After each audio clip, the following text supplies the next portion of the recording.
자, 오늘은 수업을 이곡 멘탈 충전소에서 하고 있습니다. 이 뒤에 잘 보이는 그 자연을 이렇게 벗삼아 이렇게 또 멘탈 공부를 할 수 있다는 게 또 얼마나 행복한 일입니까? 자, 오늘은 상담 단계의 초기 단계, 그다음에 전개 단계, 변화 단계, 종결 단계까지 전체적으로 한번 보도록 합시다. 여기 이제 중요해요.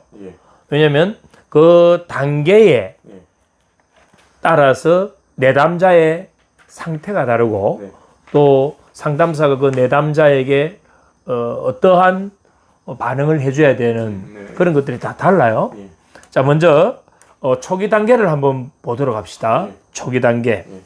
자, 초기 단계라고 한다면 쉽게 이야기하면 심리적인 문제가 아주 심해서 상담사를 찾아온 그때가 초기 단계예요. 자, 이때 내담자의 상태는 어떨까요?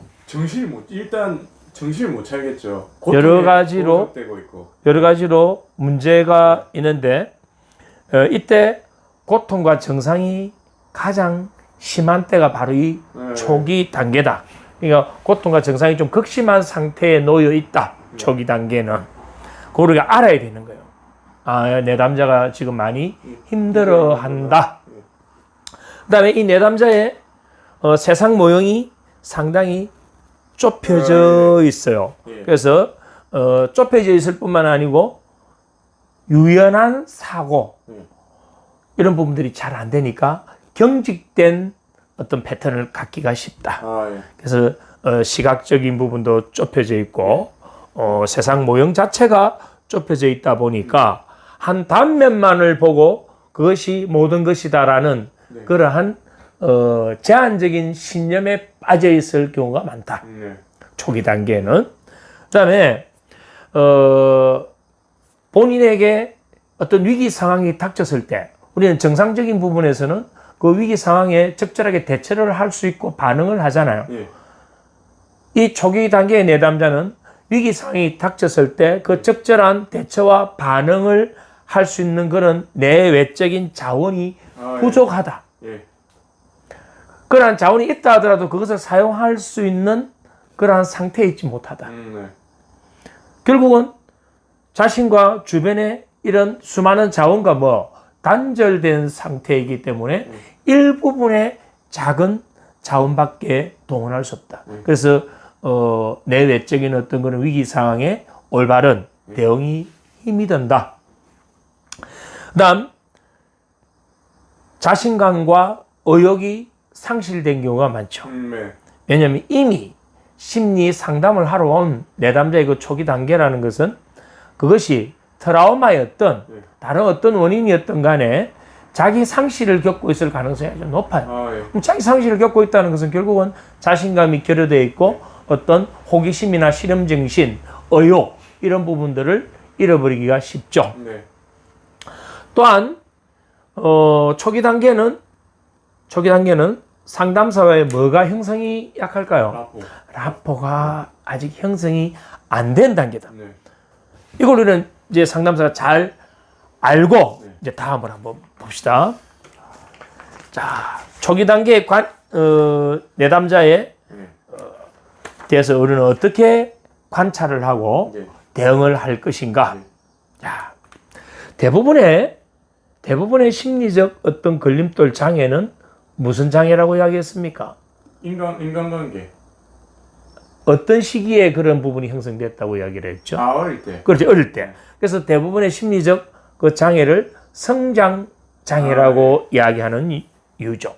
그럼 성장 과정에서 주로 관계 속에서 그런 문제를 많이 가졌으니까 관계에 어떤 상처를 입은 상태에 있을 가능성이 아주 높다.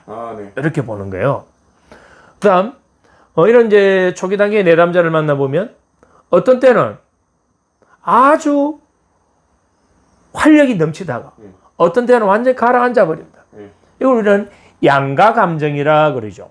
이 양가 감정이 심리적인 상태를 천국과 지옥을 오르내린다고 표현할 정도로 그러한 양가 감정이 왔다 갔다 한다. 네. 이 시기에는 상담사가 내담자의 심리적 무엇을 안정감을 가질 수 있도록 도와줘야 되고 절대로 상담사가 갖고 있는 어떤 틀에 내담자를 끼워 맞추려 해서는 안 된다. 그렇게 된다면 내담자를 포용할 수 없다. 아, 예. 내담자는 지금 힘든 상태단 말이에요. 네네. 그래서 내담자의 마음이 안정될 수 있도록 상담사는 인내심을 갖고 그 포용을 해줘야 된다. 자, 우리 이제 상담 과정에서 이 상담사들이 범하기 쉬운 오류가 뭐냐면 계속 자신이 더 우월한 사람이고 내담자는 부족한 문제 있는 사람이다라는 설정을 하기가 쉬워져요. 예. 그렇게 되면 계속 상담사가 뭘 하려고 하느냐면 가르치려고 하고 개입하려고 한다. 아, 예. 그래서 섣부른 개입보다는 수용과 보조를 맞춰주는 것이 상담사의 중요한 역할이다. 아, 예. 그리고 내담자가 상담사에 대한 신뢰를 가질 수 있도록 이러한 어떤 상담과 치유 작업을 하는 데 있어서 내담자에게 이 상담사는 동반자가 된다. 예. 함께 가는 그런 입장이라는 사실을 깨닫도록 해줘야 합니다. 자, 이제 초기 단계의 내담자의 대인관계를 한번 볼까요? 대인관계는 좁혀져 있죠. 예. 그리고 긍정적인 것이 아니고 부정적인 것이다. 그래서 매우 부정적이고 회의적인 그러한 대인관계의 프레임을 쓰고 있습니다. 네네. 두려움과 혼란, 우울과 절망 때문에 자신의 경계를 좁히기 때문에 이 초기 단계에서는 자신의 안전지대가 상당히 축소되어 있다. 네. 안전지대가 축소되어 있기 때문에 다른 사람들과 환경과의 그러한 알아차림 접촉이 단절되기 쉬운 상태에 있죠. 그리고 이 시기에는 치료자에 대한 투사, 투사라는 것은 자기 내면의 어떤 긍정과 부정을 비춰서 상담사를 본다. 대부분의 심리적인 어떤 그런 문제는 성장 과정에서 만들어진다고 그랬고 그 성장 과정에서 만들어지는 그 문제의 핵심은 대부분 관계예요. 그 관계의 주 역할을 하는 사람은 부모고 그래서 모든 문제의 원인은 관계에 있다. 그래서 내담자의 대인관계에 분명히 문제가 생길 수밖에 없다. 심리적인 어떤 상담을 오는 내담자 같은 경우는 초기 단계에서 분명히 그러한 관계 문제를 갖고 있다. 그렇다면 모든 문제가 관계에서 만들어졌다면 이 관계를 상담사는 어떻게 회복시켜 줄 것인가? 그 관계만 회복시켜 준다면 내담자는 현재의 문제에서 자유로울 수 있다는 겁니다.